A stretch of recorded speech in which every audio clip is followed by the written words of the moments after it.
राधे राधे प्यारे भक्तगणों, आज है सफला एकादशी। आप सभी को सफला एकादशी व्रत की ढेर सारी शुभकामनाएं। आज आप सभी श्रवण करेंगे सफला एकादशी की व्रत कथा। भगवान आपकी हमारी सबकी मनोकामना को पूर्ण करे। तो कथा की शुरुआत करते हैं गणेश जी से। कथा को प्रसन्नचित मन से श्रवण करें। कथा अगर अच्छी लगे तो दूसरों को भी शेयर करें। किसी गाँव में एक बूढ़ी माई रहती थी। वह बहुत गरीब थी और आंखों से अंधी भी थी। उसका एक बेटा और बहू थी। वह बुढ़िया सदैव गणेश महाराज की पूजा किया करती थी। एक दिन गणेश भगवान उसकी श्रद्धा भक्ति को देखकर बहुत प्रसन्न हुए। गणेश भगवान ने सोचा, ये बुढ़िया माई तो आंखों से अंधी है, फिर भी मेरी पूजा पाठ कितना श्रद्धा के साथ करती है, इसलिए मुझे इसके लिए कुछ करना चाहिए। इतना ही सोचकर गणेश जी उस बुढ़िया माई के सामने प्रकट होकर बोले, बुढ़िया माई, तू जो चाहे सो मुझसे मांग ले, मैं तुझसे बहुत प्रसन्न हूँ। बुढ़िया माई हाथ जोड़कर गणेश महाराज से बोली, हे भगवान, मुझे तो कुछ मांगना ही नहीं आता, तो मैं कैसे मांगू और क्या मांगू, आप ही मुझे बताए। बूढ़ी माई की बातें सुन गणेश महाराज कहने लगे, माई, तू अपने बेटे बहू से पूछकर कुछ मांग लेना।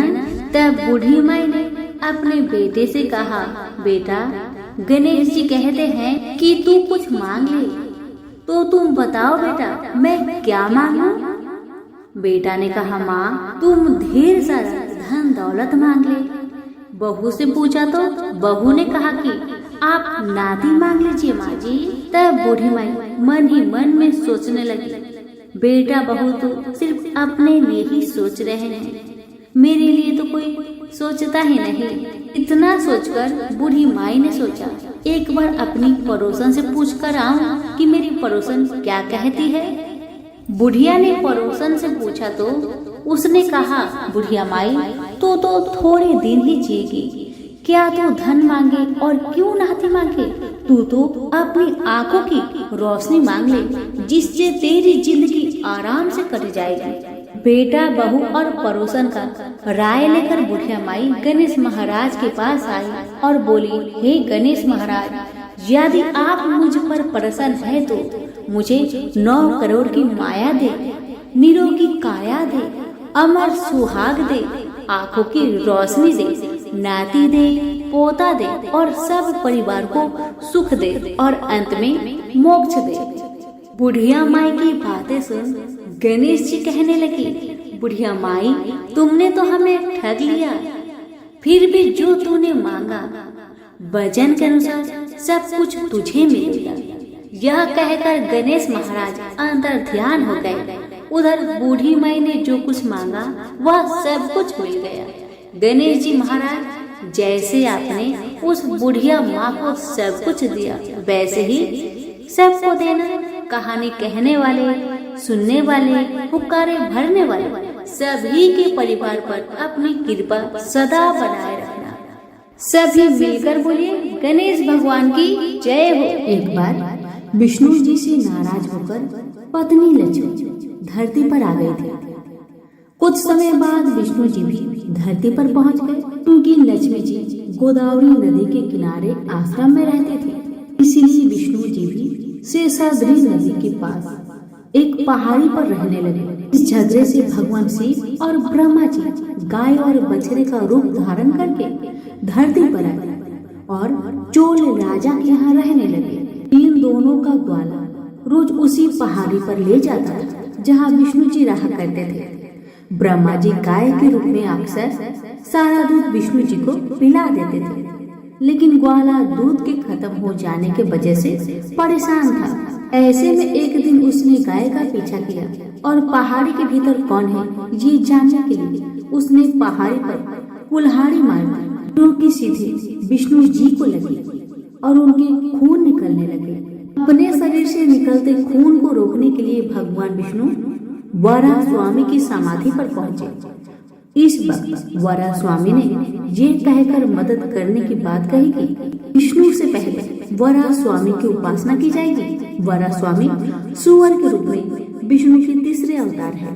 प्रेम से बोलिए विष्णु भगवान की जय। एक बार लक्ष्मी जी ने मनोहर रूप यानी बहुत ही अद्भुत रूप धारण करके गाय के एक झुंड में प्रवेश कर लिया और उनके इस सुंदर रूप को देखकर गाय ने पूछा कि देवी आप कौन हो और कहाँ से आए हैं। गायों ने भी ये कहा कि आप पृथ्वी की अनुपम सुंदरी लग रही हो। तब गायों ने एकदम से कहा कि सच सच बताओ, आखिर तुम कौन हो और तुम्हें कहाँ जाना है। तब लक्ष्मी जी ने विनम्रता से गाय से कहा कि तुम्हारा कल्याण है। असल में मैं इस जगत में अर्थात संसार में लक्ष्मी के नाम से प्रसिद्ध हूँ और सारा जगत मेरी कामना करता है, मुझे ही पाना चाहता है। मैंने दैत्यों को छोड़ दिया था और इसलिए वे सदा के लिए नष्ट हो गए। इतना ही नहीं, मेरे आश्रय में रहने के कारण इंद्र, सूर्य, चंद्रमा, विष्णु, वरुण तथा अग्नि आदि सभी देवता सदा के लिए आनंद भोग रहे हैं। इसके बाद माँ लक्ष्मी ने कहा कि जिनके शरीर में मैं प्रवेश नहीं करती वे सदैव नष्ट हो जाते हैं और अब मैं तुम्हारे शरीर में निवास करना चाहती हूँ। वे लक्ष्मी की इन बातों को सुनने के बाद गाय ने कहा कि तुम बड़ी चंचल हो, इसलिए कभी कहीं भी नहीं ठहरती। इसके अलावा तुम्हारा बहुतों के साथ भी एक सा ही संबंध है, इसलिए हमें तुम्हारी इच्छा नहीं है। तुम्हारी जहाँ भी इच्छा हो तुम चली जाओ। तुमने हमसे बात की, इतने में ही हम अपने आप को तुम्हारी कृतज्ञ यानी तुम्हारी आभारी मानते हैं। गायों के ऐसे कहने पर लक्ष्मी ने कहा कि ये तुम क्या कह रही हो। मैं दुर्लभ और सती हूँ, अर्थात मुझे पाना आसान नहीं, पर फिर भी तुम मुझे स्वीकार नहीं कर रही। आखिर इसका क्या कारण है। यहाँ तक कि देवता, दानव, मनुष्य आदि सब कठोर तपस्या करके मेरी सेवा का सौभाग्य प्राप्त करते हैं, अतः तुम भी मुझे स्वीकार करो। वैसे भी इस संसार में ऐसा कोई नहीं जो मेरा अपमान करता हो। ये सब सुनकर गायों ने कहा कि हम तुम्हारा अपमान या अनादर नहीं कर रहे, केवल तुम्हारा त्याग कर रहे हैं, और वह भी सिर्फ इसलिए क्योंकि तुम्हारा मन बहुत चंचल है। तुम कहीं भी जमकर नहीं रहते, अर्थात एक स्थान पर नहीं रुक सकते, इसलिए अब बातचीत करने से कोई लाभ नहीं, तो तुम जहाँ चाहो जा सकती हो। इस तरह से गाय ने माँ लक्ष्मी का त्याग कर दिया, क्योंकि गायों को मालूम था कि लक्ष्मी कभी किसी एक के पास नहीं रहती, बल्कि पूरे संसार में घूमती है। पर फिर भी माँ लक्ष्मी ने हार नहीं मानी और इतना सब होने के बाद भी वार्तालाप जारी रखे। अब आखिर में माँ लक्ष्मी ने कहा, गायों, तुम दूसरों को आदर देने वाली हो, और यदि तुमने ही मुझे त्याग दिया तो सारे जगत में मेरा अनादर होने लगेगा। ये तुम ही मुझ पर अपनी कृपा करो। मैं तुमसे केवल सम्मान चाहती हूँ। तुम लोग सदा सबका कल्याण करने वाले पवित्र और सौभाग्यवती हो, तो मुझे भी बस आज्ञा दो कि मैं तुम्हारे शरीर के किस भाग में निवास करूं। इसके बाद गाय ने भी अपना मन बदल लिया और गाय ने कहा, हे यशस्वती, हमें तुम्हारा सम्मान अवश्य ही करना चाहिए, इसलिए तुम हमारे गोबर और मूत्र में निवास करो, क्योंकि हमारी ये दोनों वस्तुएं परम पवित्र है। तब माँ लक्ष्मी ने कहा, धन्यवाद और धन्यवाद मेरे, जो तुम लोगों ने मुझ पर अनुग्रह किया, यानी मेरे प्रति इतनी कृपा दिखाई। मैं अवश्य ही ऐसा ही करूंगी। मैं सदैव तुम्हारे गोबर और मूत्र में ही निवास करूंगी। सुखदायिनी गायों अर्थात सुख देने वाली गायों, तुमने मेरा मान रख लिया, अतः तुम्हारा भी कल्याण हो। बस यही वजह है कि गाय की इन दो वस्तुओं को लक्ष्मी का ही रूप समझा जाता है। प्रेम से बोलिए गाय माता की जय, लक्ष्मी माता की जय। फला एकादशी की व्रत कथा। चंपावती नगरी में एक महिष्मान नाम का राजा राज्य करता था। उसके 4 पुत्र थे। उन सब में लुम्पक नाम वाला बड़ा राजपुत्र महापापी था। पापी सदा पर स्त्री और वैश्यगमन तथा दूसरे बुरे कामों में अपने पिता का धन को नष्ट किया करता था। सदैव ही देवता ब्राह्मण वैष्णव की निंदा किया करता था। राजा को अपने बड़े बेटे के बारे में, उसकी करतूतों के बारे में पता चला तो राजा ने क्रोध में आकर अपने बेटे को राज्य से निकाल दिया। तब वह विचार करने लगा कि मैं कहाँ जाऊँ, मेरे पिता ने तो मुझे अपने राज्य से ही निकाल दिया, अब मैं क्या करूँ। अंत में उसने सोचा कि मैं चोरी करूँगा, कर ही अपना पेट का पालन पोषण क्या करूँगा। अब लुम्पक तो चोर बन गया। दिन में वह वन में रहता और रात्रि को अपने पिता की नगरी में चोरी करता तथा प्रजा को बहुत तंग करता, उन्हें मारता पीटता, कुकर्म करता। कुछ समय पश्चात सारी नगरी भयभीत हो गई। वह वन में रहकर पशु आदि को मारकर खाने लगा। नागरिक और राज्य के कर्मचारी उस चोर को यानी लुम्पक को तो पकड़ लेते, किंतु राजा के भय से उसे छोड़ देते, क्योंकि वह राजा का बेटा था। वन में एक अति प्राचीन विशाल पीपल का वृक्ष था। लोग उसकी भगवान के समान पूजा करते थे। उसी वृक्ष के नीचे वह महापापी लुम्पक रहा करता था। इस वन को लोग देवताओं की क्रीड़ा स्थली मानते थे। कुछ समय पश्चात पौष महीने की कृष्ण पक्ष की 10वीं के दिन वह वस्त्रहीन होने के कारण शीत के चलते सारी रात्रि लुम्पक सो न सका। उसके हाथ पैर अकड़ गए। सूर्योदय होते होते वह मूर्छित हो गया।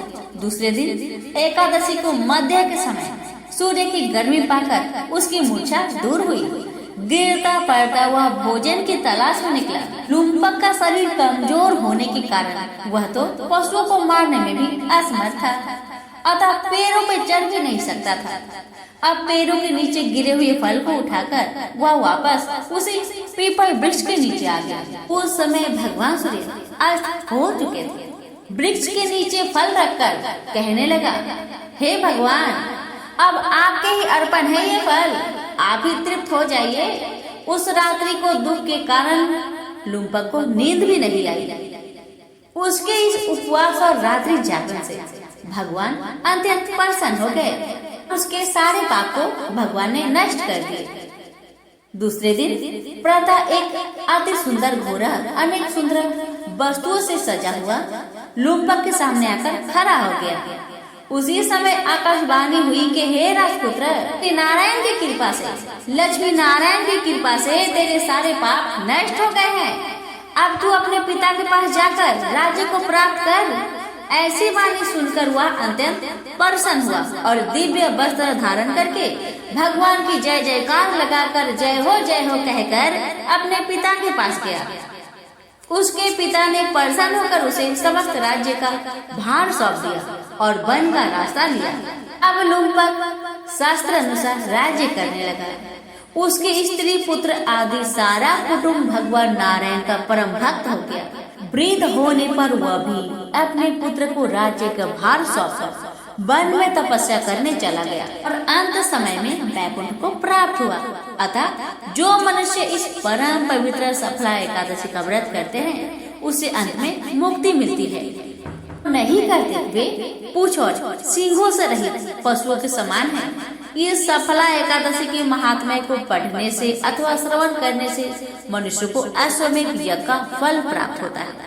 प्रेम से बोलिए लक्ष्मी नारायण की जय। सच्चिदानंद स्वरूप भगवान श्री कृष्ण को हम नमस्कार करते हैं, जो जगत की उत्पत्ति, स्थिति और विनाश के हेतु तथा आध्यात्मिक, आदि देवी और आदि भौतिक तीनों प्रकार के तापों का नाश करने वाले हैं। जिस समय श्री सुखदेव जी का यज्ञोपवीत संस्कार भी नहीं हुआ था तथा लौकिक वैदिक कर्म के अनुष्ठान का अवसर भी नहीं आया था, तभी उन्हें अकेले ही संन्यास लेने के लिए घर से जाते देखकर उनके पिता व्यास जी विरह से कतार होकर पुकारने लगे, बेटा बेटा तुम कहाँ जा रहे हो। उस समय वृक्षों ने तन्मय बोलने के कारण श्री सुखदेव जी की ओर से उत्तर दिया था। ऐसे सर्वभूत हृदय स्वरूप श्री सुखदेव मुनि को मैं नमस्कार करता हूँ। एक बार भगवत कथा मृतिका रसास्वादन करने में कुशल मुनिवर शौनक जी ने नैमिषारण्य क्षेत्र में विराजमान महामती सूत जी को नमस्कार करके उनसे पूछा। शौनक जी बोले, सूत जी, आपका ज्ञान अंधकार को नष्ट करने के लिए करोड़ों सूर्य के समान है। आप हमारे कानों के लिए रसायन अमृत स्वरूप सार गर्भित कथा कही है। भक्ति ज्ञान और वैराग्य से प्राप्त होने वाले महान विवेक की वृद्धि किस प्रकार होती है तथा वैष्णव लोग किस तरह इस माया मोह से अपना पीछा छुड़ाते हैं। इस घोर कली काल में जीव प्राय आसुरी स्वभाव के हो गए हैं। विविध कलेशों से आक्रांत इन जीवों को शुद्ध बनाने का सर्वश्रेष्ठ उपाय क्या है? सूत जी, आप हमें कोई ऐसा स्वासक साधन बताइए वो सबसे अधिक कल्याणकारी तथा पवित्र करने वालों में भी पवित्र हो तथा जो भगवान श्री कृष्ण की प्राप्ति करा दे। चिंतामणि केवल लौकिक सुख दे सकती है और कल्प वृक्ष अधिक से अधिक स्वर्गीय संपत्ति दे सकता है, परंतु गुरुदेव प्रसन्न होकर भगवान का योगी दुर्लभ नित्य वैकुंठ धाम को देते हैं। सूत जी ने कहा, शौनक जी, तुम्हारे हृदय में भगवान प्रेम है, इसलिए मैं विचार करके तुम्हें संपूर्ण सिद्धांतों का निष्कर्ष सुनाता हूँ, जो जन्म मृत्यु के भय का नाश कर देता है, जो भक्ति के प्रवाह को बढ़ाता है और भगवान श्री कृष्ण की प्रसन्नता का प्रधान कारण है। जो तुम्हें वह साधन बतलाता हूँ उसे सावधान होकर सुनो। श्री सुखदेव जी कलयुग में जीवों के काल रूपी संपर्क के मुख का ग्रास होने के त्रास का आत्यानिक नाश करने के लिए श्रीमद् भागवत शास्त्र का प्रवचन किया। मन की शुद्धि के लिए इससे बढ़कर कोई साधन नहीं है। जब मनुष्य के जन्म जन्मांतर का पुण्य उदय होता है तभी उसे इस भागवत शास्त्र की प्राप्ति होती है। सुखदेव जी राजा परीक्षित को यह कथा सुनाने के लिए सभा में विराजमान हुए, तब देवता लोग उनके पास अमृत का कलश लेकर आए। देवता अपना काम बनाने में बड़े कुशल होते हैं, अतः ये भी सबने सुखदेव मुनि को नमस्कार करके कहा, आप यह अमृत लेकर बदले में हमें कथा अमृत का दान कीजिए। इस प्रकार परस्पर विनयमय हो जाने पर राजा परीक्षित अमृत का पान करे और हम सब श्रीमद् भागवत रूप अमृत का पान करेंगे। इस संसार में कहाँ काज और कहाँ महामूल्य मणि तथा कहाँ सुधा और कहाँ कथा। श्री सुखदेव जी ने यह सोचकर उस समय देवताओं की हंसी उड़ा दी। उन्हें भक्ति शून्य कथा का अनधिकारी जानकर कथा अमृत का दान नहीं किया। इस प्रकार यह श्रीमद् भागवत कथा की देवताओं को भी दुर्लभ है। पूर्व काल में श्री भागवत के श्रवण से ही राजा परीक्षित की मुक्ति देखकर ब्रह्मा जी भी बड़ा आश्चर्य हुआ था। उन्होंने सत्य लोक में तराजू बांधकर सब साधनों को तौला और ने सभी साधन तोलने में हल्के पड़ गए। अपने महत्व के कारण भगवत ही सबसे भारी रहा। यह देखकर सभी ऋषियों को बड़ा विस्मय हुआ। उन्होंने कलयुग में इस भागवत शास्त्र को ही पढ़ने सुनने से तत्काल मोक्ष देने वाला निश्चय किया। सप्ताह विधि से श्रवण करने पर यह निश्चय भक्ति प्रदान करता है। पूर्व काल में इसे दया परायण सनकादि ने देव ऋषि नारद को सुनाया था। यद्यपि देव ऋषि ने पहले ब्रह्मा जी के मुख से इसे श्रवण कर लिया था, तथापि सत्ता श्रवण की विधि तो उन्हें सनकादि ने ही बताई थी। शौनक जी ने पूछा, संसारिक परम पंचे मुक्त एवं विचरणशील नारद जी का सनकादि के साथ संयोग कहाँ हुआ और विधि विधान के श्रवण में उनकी प्राप्ति कैसे हुई? सूत जी ने कहा, अब मैं तुम्हें वह भक्तिपूर्ण कथा सुनाता हूँ जो श्री सुखदेव जी ने मुझे अपना अनन्य शिष्य जानकर एकांत में सुनाया था। एक दिन विशालापुरी में वे चारों निर्मल ऋषि सत्संग के लिए आए। वहां उन्होंने नारद जी को देखा। सनकादि ने पूछा, ब्राह्मण, आपका मुख उदास क्यों हो रहा है? आप चिंतातुर कैसे हैं?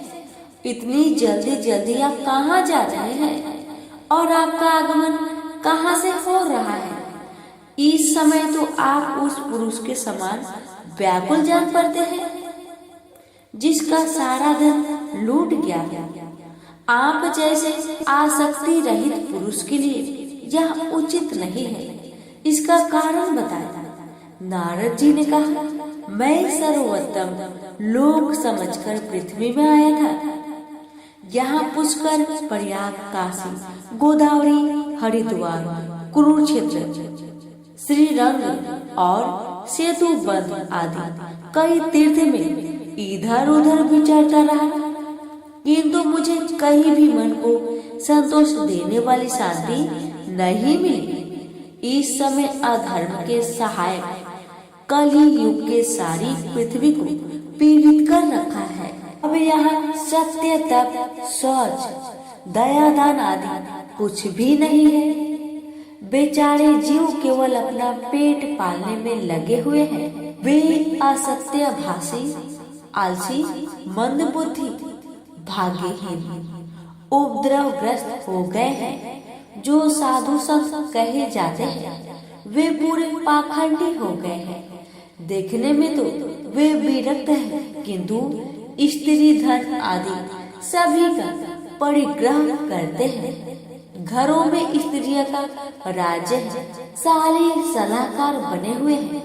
लोभ से लोग कन्या बिक्री करते हैं और स्त्री पुरुष में कलह मचा रहता है। महात्माओं के आश्रम, तीर्थ और नदियों पर यवनों का अधिकार हो गया है। उन दुष्टों ने बहुत से देवालय भी नष्ट कर दिए हैं। इस समय यहाँ न कोई योगी है, न सिद्ध है, न ज्ञानी है और न सत्कर्म करने वाला ही है। सारे साधन इस समय कलि रूप दवान नल से जलकर भस्म हो गया है। इस कलयुग में सभी देववासी बाजारों में अन्न बेचने लगे हैं। ब्राह्मण लोग पैसा लेकर वेद पढ़ाते हैं और स्त्रियां वैश्या प्रीति से निर्वाह करने लगी हैं। इस तरह कलयुग के दोष देखता और पृथ्वी पर विचरता हुआ मैं यमुना जी के तट पर पहुंचा, जहां भगवान श्री कृष्ण की अनेक लीलाएं हो चुकी हैं। मुनिवरों सुनिए, वहां मैंने एक बड़ा आश्चर्य देखा। वहां एक युवती स्त्री खिन मन से बैठी थी। उसके पास दो वृद्ध पुरुष अचेत अवस्था में पड़े जोर जोर से सांस ले रहे थे। वह तरुणी उनकी सेवा करते हुए कभी उन्हें चेत कराने का प्रयत्न करती और कभी उनके आगे रोने लगते थे। वह अपने शरीर के रक्षक परमात्मा को दसों दिशाओं में देख रही थी। उसके चारों ओर सैकड़ों स्त्रियां उसे पंखा झल रहे थे और बार बार समझाती जाती थी। दूर से यह चरित्र देखकर मैं कौतूहल बस उसके पास चला गया। मुझे देखकर वह युवती खड़ी हो गई और बड़े व्याकुल होकर कहने लगी। युवती ने कहा, अजी महात्मा जी, क्षण भर ठहर जाइए और मेरी चिंता को भी नष्ट कर दीजिए। आपका दर्शन तो संसार के सभी पापों को सर्वथा नष्ट कर देने वाला है। आपके वचनों से मेरे दुख की भी बहुत कुछ शांति हो जाएगी। मनुष्य का जब बड़ा भाग्य होता है तभी आपके दर्शन हुआ करते हैं। नारद जी कहते हैं, तब मैंने उस स्त्री से पूछा, देवी तुम कौन हो? ये दोनों पुरुष तुम्हारे क्या होते हैं? और तुम्हारे पास ये कमल नयनी देवियाँ कौन है? तुम हमें विस्तार से अपने दुख का कारण बताओ। युवती ने कहा, मेरा नाम भक्ति है, ये ज्ञान और वैराग्य नामक मेरे पुत्र हैं। समय के फेर से ये ऐसे जर्जर हो गए हैं। ये देवियाँ गंगा जी आदि नदियाँ हैं। ये सब मेरी सेवा करने के लिए ही यहाँ आई है। इस प्रकार साक्षात देवियों के द्वारा सेवित होने पर भी मुझे सुख शांति नहीं है। तपोधर, अब ध्यान देकर मेरा वृत्तांत सुनिए। मेरी कथा वैसे तो प्रसिद्ध है, फिर भी उसे सुनकर आप मुझे शांति प्रदान करें। मैं द्रविड़ देश में उत्पन्न हुई, कर्नाटक में पढ़ी, कहीं कहीं महाराष्ट्र में सम्मानित हुई, किंतु गुजरात में मुझको बुढ़ापे ने आ घेरा। वहाँ घोर कलयुग के प्रभाव से पाखंडियों ने मुझे अंग भंग कर दिया। चिरकाल तक यह अवस्था रहने के कारण मैं अपने पुत्रों के साथ दुर्बल और निस्तेज हो गई। अब जब से मैं वृंदावन आई, तब से पुनः परम सुंदरी रूपवती नवयुवती हो गई हूँ, किंतु सामने पड़े हुए ये दोनों मेरे पुत्र थके मंदे दुखी हो रहे हैं। अब मैं यह स्थान छोड़कर अन्यत्र जाना चाहती हूँ। ये दोनों बूढ़े हो गए हैं, इसी दुख में मैं दुखी हूँ। मैं तरुणी क्यों और ये दोनों मेरे पुत्र बूढ़े क्यों? हम तीनों साथ साथ रहने वाले हैं, फिर यह विपरीता क्यों? होने तो यह चाहिए कि माता बूढ़ी हो और पुत्र तरुण। इसमें आश्चर्यचकित चित्त से अपनी इस अवस्था पर शोक करती हूँ। आप परम बुद्धिमान एवं योगानिधि है, इसका क्या कारण हो सकता है, बताइए। नारद जी ने कहा, साध्वी, मैं अपने हृदय में ज्ञान दृष्टि से तुम्हारे संपूर्ण दुख का कारण देखता हूँ। तुम्हें विषाद नहीं करना चाहिए। श्री हरि तुम्हारा कल्याण करे।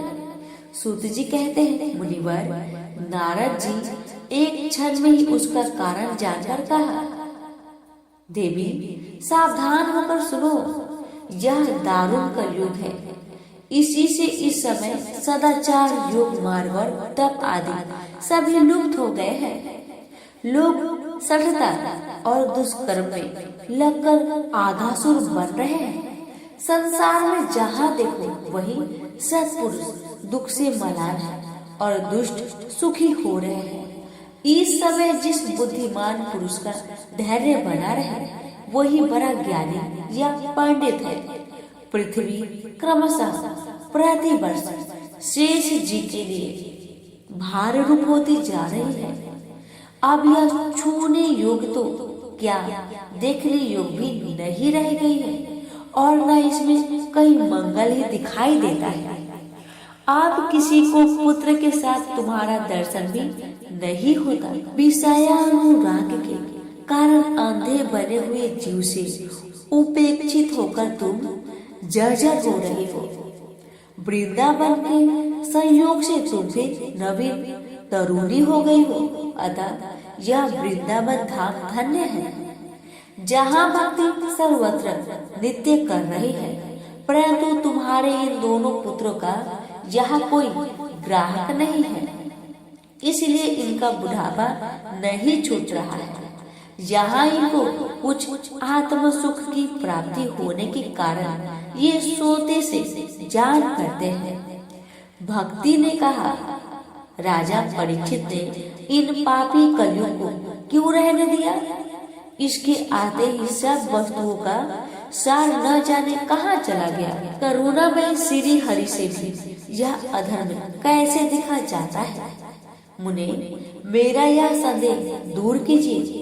आपके वचनों से मुझे बड़ी शांति मिलती है। नारद जी ने कहा, बाले, यदि तुमने पूछा है तो प्रेम से सुनो।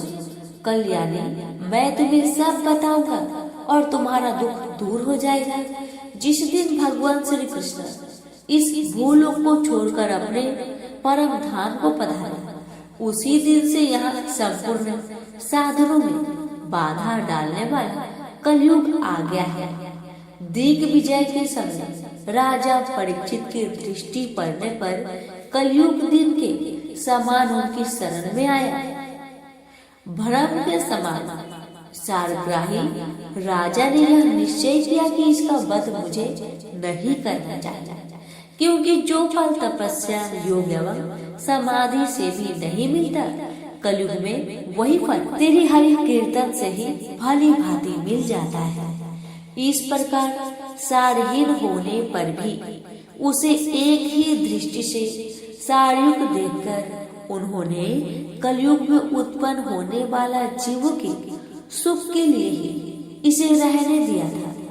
इस समय लोगों के कुकर्म में प्रवृत्त होने के कारण सभी वस्तुओं का सार निकल गया है और पृथ्वी के सारे पदार्थ बीजहीन भूमि के समान हो गए हैं।